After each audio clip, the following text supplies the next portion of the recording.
Assalamualaikum warahmatullahi wabarakatuh. Jumpa lagi dengan saya Zakiah Daroja. Ya, kali ini saya ingin mencaringkan tentang bagaimana menghadapi orang nyinyir. Ya, kita mungkin mengalami atau ada orang-orang di sekitar kita yang sedang mengalami bagaimana gejolak perasaan atau hati ketika kita mendapati bahwa diri kita tidak selalu disenangi oleh orang lain. Baik melalui verbal ya, omongan langsung kepada kita, ataupun mungkin komentar-komentar di sosial media ya, misalnya Facebook, YouTube ini mungkin ya, atau Instagram, TikTok dan lain sebagainya. Karena ketika kita memposting segala sesuatu, memang tidak semua orang suka ya, pasti ada yang nggak suka. Baik itu terlontar dengan tulisan-tulisan ya, atau mungkin membicarakan kita di belakang kita. Nah, bagaimana cara kita menghadapi orang yang nyinyir terhadap diri kita? Karena ketika kita mendapati hal-hal seperti itu, bisa jadi kita akan down mentalnya ya, kita akan menjadi galau ya, tidak nyaman dan lain sebagainya di dalam batin kita sendiri. Nah, lalu bagaimana caranya?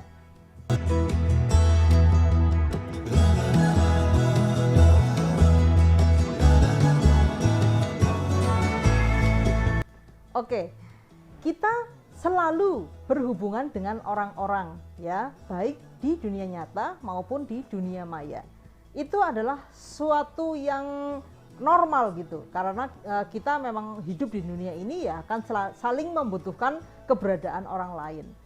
Permasalahannya kita seringkali terluka oleh omongan atau mungkin komentar atau mungkin sindiran gitu ya dari orang lain. Nah, ketika kita sering ya, saya katakan tanda kutip sering mengalami hal itu, kita perlu mewaspadainya. Karena apa? Karena ketika kita tidak segera mewaspadai hal itu, kita akan terus terjangkiti yang namanya kegundahan ya. Hati kita selalu gundah karena kita memikirkan omongan orang. Ya, ketika kita mungkin aktif di dunia sosial media gitu ya, di sosmed, kita mesti sadar bahwa di sosial media itu juga sebuah masyarakat ya. Ada sekumpulan orang ya yang mereka bergaul gitu di dalam sosial media yang mungkin kita di situ aktif gitu. Nah, ketika kita memikirkan komentar atau nyinyiran dan sebagainya yang membuat kita tidak nyaman, itu berarti kita sebenarnya sedang mengalami luka ya, kita terluka. Nah, kita seringkali tidak mewaspadai hal ini dan kita menumpuk gitu ya, luka-luka itu kita ditumpuk-tumpuk, meskipun itu sebenarnya hal sepele gitu ya. Tapi ketika itu ditumpuk-tumpuk nanti akhirnya dia menjadi besar dan itu nanti akan berpengaruh kepada kehidupan kita yang lain. Kita galau karena komentar di sosial media, misalnya komentar orang di sosial media, di kehidupan nyata kita menjadi amburadul juga, misalnya pekerjaan kita, keluarga kita gitu ya, hubungan sosial kita di dunia nyata itu jadi terpengaruhi karena mood kita jadi berubah. Nah, yang ingin saya sampaikan di sini bahwa kita tidak selalu bisa membuat orang lain itu senang. Sudah menjadi kodratnya bahwa ada yang senang dengan kita, juga sebaliknya pasti ada yang tidak suka dengan kita. Meskipun kita sudah berbuat baik sebanyak apapun, ketika orang sudah tidak suka dengan kita, ya akan tetap tidak suka. Bagaimanapun cara kita untuk membuatnya menjadi suka gitu ya, kalau memang belum saatnya gitu, ya akan tetap sulit. Nah, ketika kita sudah berkomitmen gitu ya, mungkin kita memiliki kesenangan ketika kita bersosial media, atau mungkin karena kita suka bersosial media karena di sana banyak sekali manfaatnya gitu ya, berhubungan dengan teman-teman meski di luar kota gitu ya, kita bisa saling menyapa dan sebagainya. Kita mesti sadar bahwa apa yang mungkin kita posting di sana akan tidak disukai oleh beberapa orang. Nah, agar kita tidak terlalu terluka oleh orang yang berkomentar negatif, kita mesti sadar bahwa memang kita tidak ada tidak untuk membuat orang semuanya suka terhadap kita. Ya, nah agar hal itu kita omongan atau komentar yang tidak enak itu tidak mengganggu kita, ya kita mesti paham itu adalah komentar dia. Kalau dia tidak suka dengan kita, ya itu urusan dia. Yang penting kita tidak menyakiti dia, kita tidak dengan sengaja gitu ya untuk membuat dia terluka, sehingga dia membalas kita dengan balasan yang melukai juga. Tetapi ketika kita cuma misalnya posting liburan, posting kebersamaan dengan pasangan ya, posting anak-anak dan sebagainya, kok ada yang nggak suka gitu ya, atau mungkin posting tentang pendapat kita, tentang argumentasi kita gitu ya, kok ada yang nggak setuju gitu, ya itu urusan dia. Selama kita tidak mengizinkan bahwa komentarnya itu akan menyinggung kita, ya itu tidak masalah gitu. Yang menjadi masalah ketika kita mengizinkan komentar-komentar yang nggak enak itu kita terima gitu, kita mengizinkan, akhirnya kita terluka. Tetapi ketika kita, ya itu komentar Anda, silakan Anda yang bertanggung jawab atas ketidaksukaan Anda terhadap kita misalnya gitu ya. Nah, ketika kita tidak mengizinkan orang lain, betapapun itu banyak komentar-komentar yang mungkin tidak enak gitu ya, sebenarnya itu tidak akan menjadi permasalahan ya. Istilahnya bodoh amat gitu ya, terserah Anda mau tidak suka ya terserah. Saya melakukan hal ini karena memang saya suka, karena saya sedang bahagia dan sebagainya, ya itu yang menjadi patokan utama kita ketika kita berhubungan dengan orang lain. Yang penting kita memang tidak sengaja untuk melukai orang lain gitu ya. Kalau kita sengaja ya itu sama saja sebenarnya, kita dan mereka itu sama saja gitu ya. Nah, itu yang saya alami selama ini gitu ya, karena sebenarnya saya itu orangnya sangat baperan gitu ya, sangat terbawa perasaan. Kalau ada orang berkomentar begini, sayanya kepikiran gitu ya, galau dan sebagainya dulu gitu ya. Nah, sekarang ini saya sudah tidak, akhirnya takut mau posting ini takut, mau posting itu takut gitu ya. Wah, nanti saya posting bersama suami ada yang nggak suka, katanya pamer kemesraan gitu ya. Saya posting lagi jalan-jalan ada yang nggak suka, katanya pamer kemewahan gitu. Saya posting makanan gitu ya, nanti ada yang nggak suka, dibilang berfoya-foya gitu. Jadinya serba salah terus gitu. Nah, itu yang mengganggu saya waktu itu. Jadi saya mau posting apa dong gitu kan di sosial media. Lah, akhirnya saya menemukan buku bagus itu ya, namanya buku Bodoh Amat gitu ya. Nah, dari situ saya menjadi pola pikirnya berubah. Orang ada yang suka dan ada yang tidak suka dengan sesuatu yang kita lakukan, itu pasti ada gitu ya. Seperti dulu waktu saya masih belum menikah gitu ya, di dunia nyata itu langsung saya dengar, itu rasanya waktu itu tuh menyakitkan sekali gitu ya. Saya jualan ayam bakar waktu itu, setelah lulus kuliah saya membuka rumah makan ayam bakar dan catering. Ada yang berkomentar, sarjana kok jualan ayam gitu ya, apa tidak menghargai dirinya sendiri gitu ya, kayaknya kok rendah banget gitu kan. Jualan ayam harusnya kerjalah kantoran atau sebagainya, atau yang lainnya gitu yang lebih prestis gitu. Nah itu bagi saya itu sangat melukai gitu waktu itu ya. Atau waktu ketika saya nulis novel ya, waktu saya nulis novel ada yang komentar juga, nulis kok novel nggak ada manfaatnya ya, ada yang bilang begitu. Mungkin dikira novel itu cuma sekedar cerita doang gitu, padahal di dalam novel-novel yang saya tulis ada motivasi, inspirasi hidup dan sebagainya. Nah, ketika kita terlalu mendengarkan orang yang berkata nyinyir kepada kita, kita tidak jadinya terluka gitu. Tetapi waktu itu saya memanfaatkan komentar negatif itu untuk lebih berjuang lagi. Oke, kalau memang Anda tidak suka dengan saya misalnya gitu ya, ya tidak masalah, saya akan tetap terus berkarya gitu. Nah itu yang menjadi pemacu saya ketika waktu dulu saya terluka oleh komentar orang lain. Nah misalnya zaman sekarang kan zamannya sosial media, banyak komentar-komentar yang mungkin kita dengar atau mungkin kita baca gitu ya, yang tidak suka dengan apa yang kita lakukan. Nah dari situ kita bisa belajar, ya memang tidak semua orang akan menyukai apa yang kita lakukan.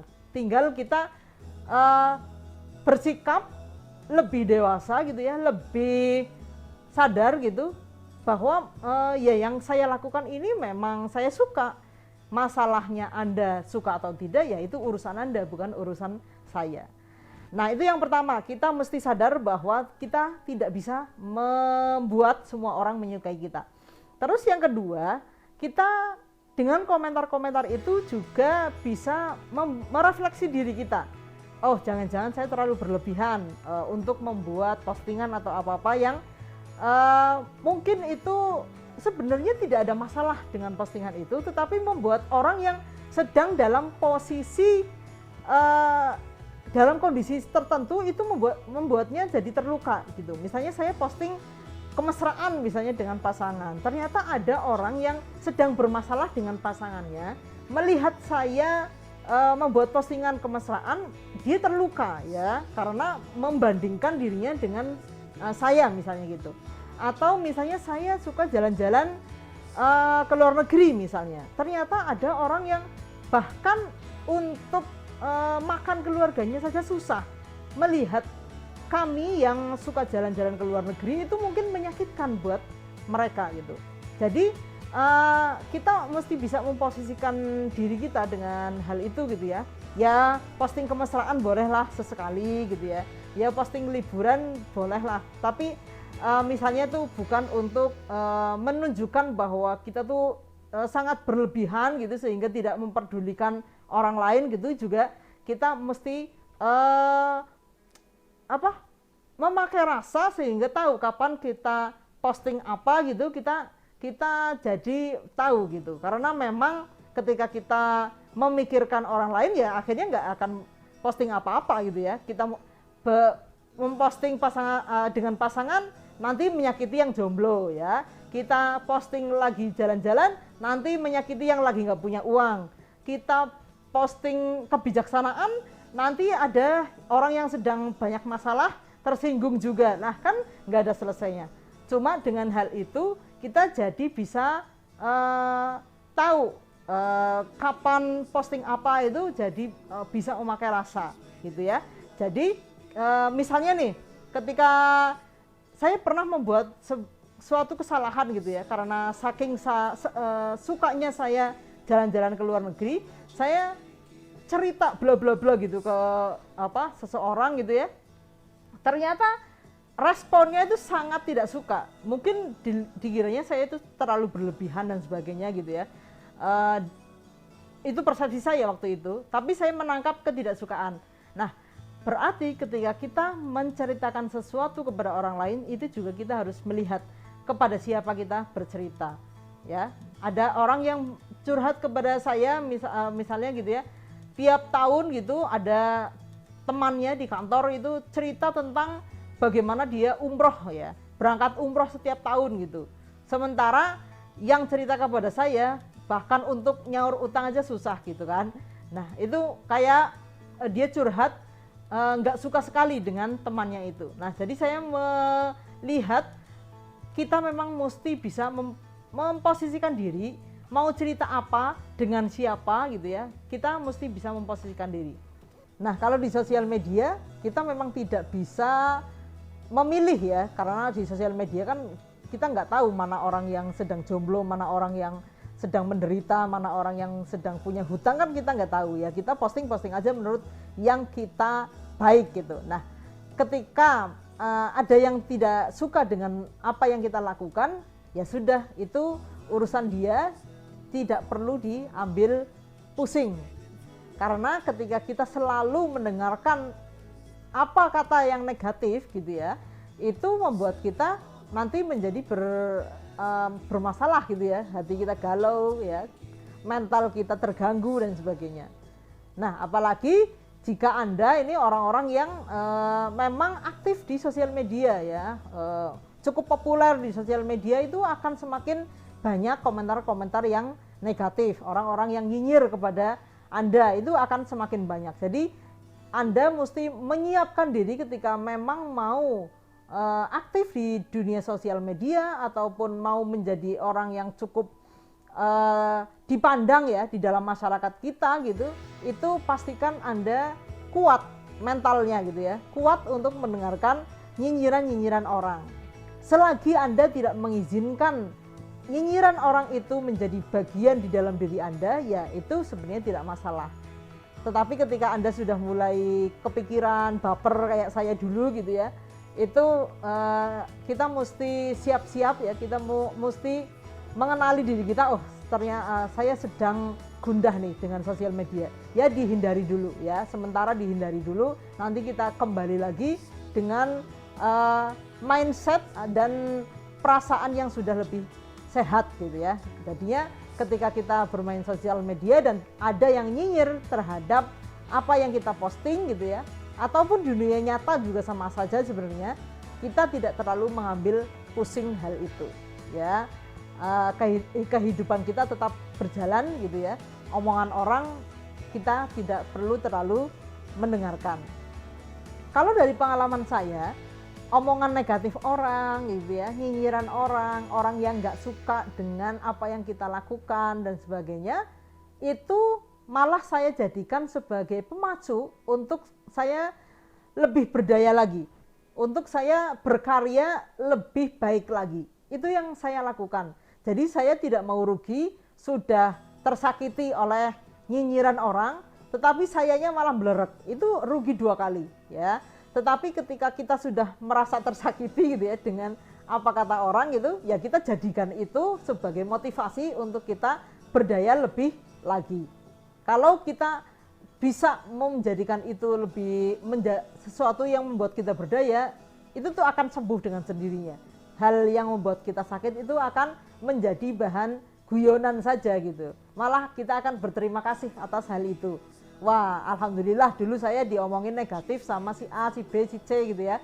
Sehingga saya bisa melakukan A, B, C yang itu lebih bermanfaat untuk banyak orang gitu. Jadi kita udah nggak dendam lagi sama dia, justru malah kita berterima kasih kepada dia karena dengan omongan negatifnya kita menjadi lebih berdaya.